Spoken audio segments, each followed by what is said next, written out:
এবার আসছি কনস্টিপেশনের main treatment, যেটা আমরা বলি মেডিসিনস। এবার ট্রিটমেন্ট বলতেই আমরা মনে করি ল্যাক্সেটিভস। এবার ল্যাক্সেটিভস কি শুধু একরকমই হয়? তা কখনোই না, তার মাল্টিপল টাইপস অফ ল্যাক্সেটিভ এবং তার মাল্টিপল ইউসেজ। 1 নম্বর হয় বাল্ক ফর্মিং, যা স্টুলের ভলিউম বাড়িয়ে দেয়। সেটা মোস্টলি ইসবগুল বলে আমরা জানি, বা দেখবেন যেগুলো আপনাদের টিভিতে অ্যাড দেয়, কবজাহার বা এগুলো এটসেট্রা, সেইগুলো কিন্তু মোস্টলি বাল্ক ফর্মিং ল্যাক্সেটিভস। এর মানে কি, এটা খেলে আপনার স্টুলের ভলিউমটা বেড়ে যাবে এবং স্টুল অনেকটা বেশি হবে।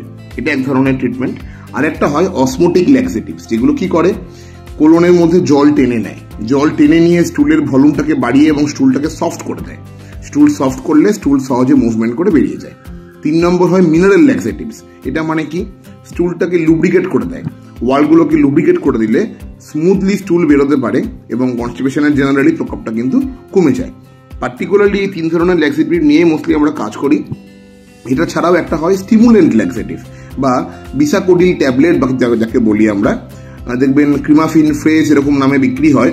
এটার কাজ হলো বাওয়েল মুভমেন্ট বাড়িয়ে দেওয়া। তাতে কি হয়, আপনার যাদের বাওয়েল মুভমেন্ট ইরেগুলার হয়ে গেছে, এনাদের কিন্তু এটা করলে দেখবেন স্টুলটা পরিষ্কার হয়। আমরা আসছি প্রতিটা ল্যাক্সেটিভ নিয়ে পরের ভিডিওতে। ধন্যবাদ।